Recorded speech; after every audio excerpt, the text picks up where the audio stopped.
पिछले 25-30 सालों के साथ मुसलसल क्या डैम आपके नहीं बना रहे भैया, आप ही के पानी के ऊपर बना रहे ना।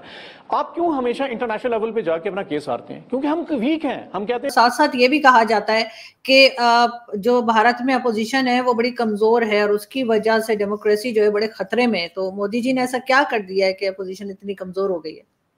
इस चीज पे आप कहते हैं कश्मीर अगर वो दे दें, वो तो जाहिर है कश्मीर वो कभी नहीं देंगे। इन अदर वर्ड्स कोई उसका कुछ नहीं है, ही मस्ट हैंग। अगर ये जनरल एग्रीमेंट है, move on to Kashmir. Kashmir के बारे में देखिए, इट्स ऑल ओवर।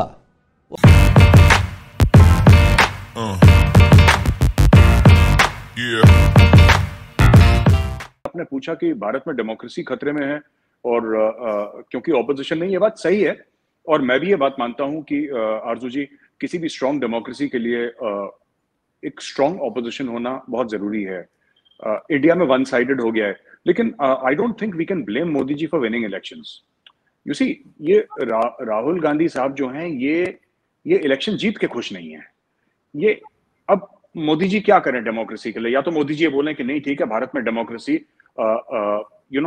मजबूत करने के लिए मैं खुद इलेक्शन हारना शुरू कर देता हूं। ऐसा तो होगा नहीं। डेमोक्रेसी को मजबूत करना है, ऑपोजिशन को स्ट्रांग करना है, तो ऑपोजिशन का काम है। ये जीत नहीं पाते, अभी उनको थोड़ा सा मौका मिलता है। और मैं तनकीद नहीं कर रहा, वो उनका पर्सनल मामला है, मुझे कहना नहीं चाहिए राहुल जी के बारे में। By the way, he is my classmate. Rahul Gandhi is my classmate. हम लोग एक साल साथ पढ़े हैं सेंट स्टीफेंस कॉलेज दिल्ली में। फिर एक साल के बाद वो छोड़ गए थे, विदेश चले गए थे पढ़ने के लिए, बाहर चले गए थे।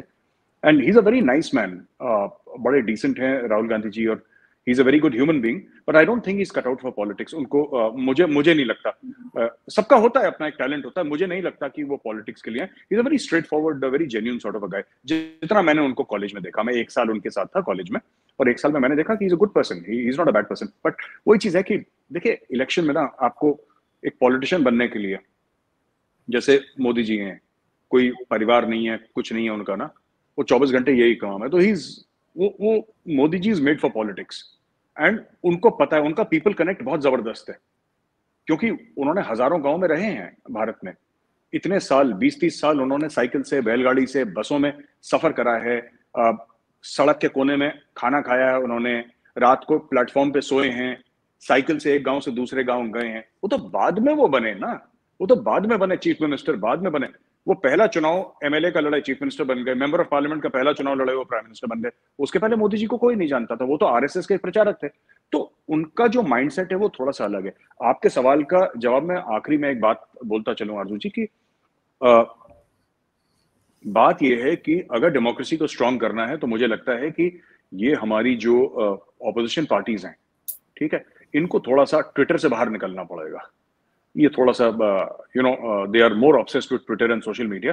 और अगर ऐसे ही चलता रहा तो फिर it will be a very sad day for democracy. क्योंकि हम भी चाहते हैं कि अच्छी बहस हो पार्लियामेंट में, अच्छी डिबेट्स हो, जैसे अटल जी के समय होती थी तो लगता था। अभी तो मोदी जी ने ऐसा कर दिया है भारत में कि पार्लियामेंट में आप जाइए तो एक तरफ से बीजेपी बीजेपी बीजेपी, क्योंकि दे हैव वॉन एवरीथिंग। और मोदी जी की ब्रांड इमेज ऐसी है, और उनके कोई भी मंत्री आपको देखा, कोई 24 घंटे काम करते हैं, उन्होंने बोला कोई बात करने की जरूरत नहीं है। मीडिया में जाओगे क्या बोलोगे? Let your work speak. अगर तुम काम करोगे तो दुनिया सुनेगी। मुंह से बोलते रहोगे तो nobody is interested in what you are saying. People are interested in कि आप काम क्या कर रहे हैं, आपकी कारकर्दगी क्या है, वो लोग देखते हैं। आपने बयान जो भी दिया, आपकी मर्जी, आप कुछ भी आवाम में बोले। तो ये इनकी पूरी कैबिनेट बोलती भी नहीं है, और यही इसका ये भी है कि opposition is very weak, because I don't think opposition is a game plan. वो उनका बस ये है कि मोदी जी ने आज ये बोला, इसकी तनकीद कर दो, ये बोल दिया इसकी तनकीद कर दो, ये बोल दिया इसको क्रिटिसाइज कर दो। करो आप, वो आपका हक है और आपका फर्ज भी है, लेकिन उसके आगे भी तो कुछ काम होना चाहिए ना। पॉलिटिशियन का पहला काम है इलेक्शन जीतना, मैं ये मानता हूं जी। सब कॉन्टिनेंट में, एटलीस्ट भारत पाकिस्तान में, पॉलिटिशियन का पहला काम है इलेक्शन जीतना। तब वो लोगों की सेवा करेगा, तब वो लोगों को सर्व करेगा, पहले उसको जीतना पड़ेगा ना। बिल्कुल। यहाँ पर तो सारे भाई लोग हारे हुए हैं। चलूंगी, और मुझे ये बताइए कि पाकिस्तान इस वक्त मतलब टीटीपी के साथ भी प्रॉब्लम्स हैं, हमें हमारे इधर अटैक्स भी हो रहे हैं, साथ साथ इकोनॉमी भी खराब हो गई है, फॉरेन पॉलिसी भी हमारी जो है वो बिल्कुल ही सभी को मालूम है कि किस हद तक डैमेज है। तो एक तरह से बहुत ज्यादा प्रॉब्लम में है आपका पड़ोसी मुल्क। तो इससे भारत को कुछ फर्क पड़ता है, कोई टेंशन होती है कि जी होनी तो वैसे चाहिए मेरे ख्याल से, क्योंकि जाहिर है बिल्कुल साथ ही है कंट्री। तो आपके ख्याल से कोई टेंशन होती है या कोई इस तरह की चीज आप समझते हैं कि कोई नुकसान भारत को भी हो सकता है अगर पाकिस्तान मजीद इस तरह की प्रॉब्लम्स में जाता गया जैसे कि श्रीलंका के साथ हुआ है? आरजू जी, जब भी आपके नेबर के यहाँ कुछ परेशानी होती है तो जाहिर सी बात है कि वो जो शोले हैं, वो जो आग हैं, वो आपको भी छूती हैं। तो अगर कोई ये बोले कि पाकिस्तान में जो हो रहा है हमें क्या फर्क पड़ता है, होता रहा, आग लगती रहा, हमें कोई फर्क, दिस इज रॉन्ग। ऐसा प्रैक्टिकली ऐसा नहीं होता। सुनने में बड़ा अच्छा लगता है, लेकिन जो असली जिंदगी उसमें ऐसा होता नहीं है।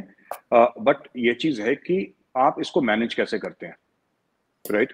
आप इसको मैनेज किस तरीके से करते हैं।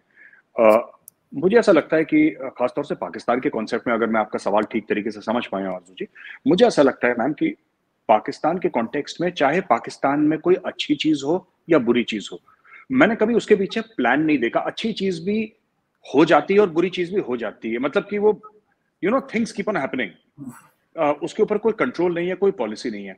जैसे लोग कहते हैं कि कश्मीर पाकिस्तान की शाहरग है, ठीक है, वो जिन्ना साहब का स्टेटमेंट है कि कश्मीर पाकिस्तान की शाहरग है, और that is the cornerstone of Pakistan foreign policy and Pakistan defence policy.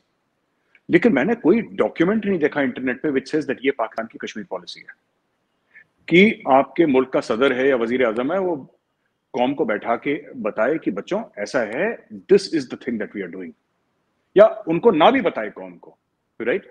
तो इसलिए क्या होता है कि पर्सनलाइज्ड रिस्पॉन्सेज होते हैं, इंस्टीट्यूशनल रिस्पॉन्सेज नहीं होते पाकिस्तान में। मुझे ऐसा लगता है, ये मेरी थोड़ी सी हो सकता है बड़ी बचकाना सोच हो, लेकिन ऐसा मुझे लगता है कि जैसे कि भारत अगर 370-35 से हटाता है तो इमरान खान साहब ट्विटर पे जाते हैं और बोलते हैं कि छोटा आदमी बड़ी कुर्सी पे बैठ गया, हिंदुत्व, फाशिज्म, ये सब बातें करते हैं, लेकिन there is no institutional response because you are not prepared. अच्छा, कहते हैं कि हमें पता नहीं लगा। बीजेपी की तो इलेक्शन मैनिफेस्टो में लिखा हुआ है इतने सालों से कि जिस दिन हमारे पास एब्सोल्यूट मेजोरिटी पार्लियामेंट में रही, हम सबसे पहला काम करेंगे। ये आज से नहीं, वो तो 40-50 साल से बीजेपी कह रहा है। बीजेपी आज से थोड़ा कह रहे हैं, बीजेपी की तो मोदी साहब की इलेक्शन स्पीचेस हैं जिन्होंने बोल रहे, तो नहीं पता था ये तो this is not an excuse, क्योंकि वो तो ये कोई, और जो लोग कहते हैं कि आपके टीवी एंकर्स ने ये भी बोला कि जैसे भारत ने साजिश करी है 370-35 से हटा के, साजिश नहीं करी, मुंह पे बोल के जो काम करा जाता है वो साजिश नहीं होती है ना, दैट इज नॉट साजिश, वो तो आपने कर दिया जो आपको करना था। तो मुझे ऐसा लगता है, आपने टीटीपी की बात करी, ठीक है, मैं ऐसे सख्त अल्फाज आपकी शो पे नहीं लेना चाहता, लेकिन ये लोग जानवर हैं टीटीपी वाले, ठीक है ना, इनसे बात क्यों कर रहे हैं? मुझे हो सकता है कोई मजबूरी हो, खान साहब की सरकार की कोई मजबूरी थी, या फिर शहबाज शरीफ साहब की सरकार की कोई मजबूरी हो, एस्टैब्लिशमेंट ने बोला हो, मुझे नहीं पता, पर ये जानवर हैं टीटीपी वाले, इनको तो पकड़ के टाइट करिए सीधी, ठीक है। और एक और बात, मैं डे 1 से बोल रहा हूं, जब पाकिस्तान में बड़े शादियाने बज रहे थे और बोला था कि नहीं अब तो अफगानिस्तान में आ गए हैं और अब वो कश्मीर लेके देंगे, वो पीटीआई की जो एक मोहतरमा भी थी, उन्होंने बोला था टेलीविजन पे कि वो कश्मीर, मैं डे 1 से पाकिस्तानियों को ये बात, जो भी मेरे दोस्त हैं जिनसे बात हो रही है, कि ये तालिबान किसी की ये पकड़ में नहीं आने वाले आपके। ये आपको स्ट्रेटेजिक डेप्थ चाहिए थी अफगानिस्तान के अंदर, पाकिस्तान को चाहिए थी। हमीद गुल साहब ऑन रिकॉर्ड हैं, मरहूम जनरल हमीद गुल, मैं उनकी बात कर रहा हूँ, he is on record saying that we desired strategic depth inside Afghanistan. आज की तारीख में अफगानिस्तान ने टीटीपी का इस्तेमाल करके पाकिस्तान के अंदर स्ट्रेटेजिक डेप्थ कर रखी है, और इन लोगों को ये समझ रहे थे कि ये लोग तो क्या है, ये तो गुफाओं से आए हैं और अजीब अजीब से इनके भेस हैं और लंबी दाढ़ी, लंबे लंबे बाल और रॉकेट लॉन्चर लेके, वो लोग इतने शातिर निकले कि उन्होंने सबको घुमा रखा है। तो मेरा सिर्फ ये कहना है कि अगर आपकी किसी भी मुसीबत के लिए अगर इंस्टीट्यूशनल रिस्पॉन्स हो, दैट इज ऑलवेज बेटर। जो वजीर हैं वो कम बात करें, वो बिल्कुल ना बोले। मुझे तो ऐसा लगता है कि ये बहुत बड़ी सर्विस होगी, ये मोदी जी ने यहाँ पे कर रखा है, and this is a good example to follow. हमें पाकिस्तान से सीखना चाहिए, पाकिस्तान को इंडिया से सीखना चाहिए, we should learn from each other. और एक चीज जो मोदी जी ने बोल रखी है कि भाई मुंह बंद करो और काम करो, आवाज ना सुनाई दे मुझे किसी की, चुप रह के बस भागते रहो 24 घंटे। वैसे ही टाइट रहते हैं लोग, वरना तो मुझे बुरा लगेगा। आरजू जी आप बताइए, मेरे सामने आपने 200 जर्नलिस्ट खड़े कर दिए, मुझे बुरा थोड़ा ना लगेगा, मेरी प्रेस कॉन्फ्रेंस चल रही है, मुझसे सवाल पूछना, I will also feel very good, but इसका मतलब मैं काम नहीं कर रहा। मोदी बिल्कुल नहीं करेगा, कम से कम मोदी के दौर हुकूमत में ऐसा नहीं हो सकता। अभी रिसेंटली उन्होंने देखें हिंदू नेशनलिज्म को हवा दे के यूपी, उत्तराखंड, गोवा, हिमाचल प्रदेश, गुजरात, मणिपुर, हर जगह उसने इलेक्शन जीता है और बिल्कुल लैंडस्लाइड विक्ट्री की है। वो वही हिंदू नेशनलिज्म जिसकी मैं बात कर रहा था। जहां तक देखें इंडिया क्या करेगा, इंडिया क्या कह रहा है, इंडिया ने रीजनल लेवल पे हमें तो अकेला कर दिया है। अफगानिस्तान हमसे बात नहीं करना चाह रहे, ईरान हमसे नाराज है, इंडिया तो है ही है। और उसके अलावा पूरी दुनिया के अंदर जहां भी उसका बस चल रहा है, अभी वो अमेरिकन के साथ इन्फ्लुएंस करके वो हमारे साथ जो भी हरकतें कर रहा है सबके सामने है।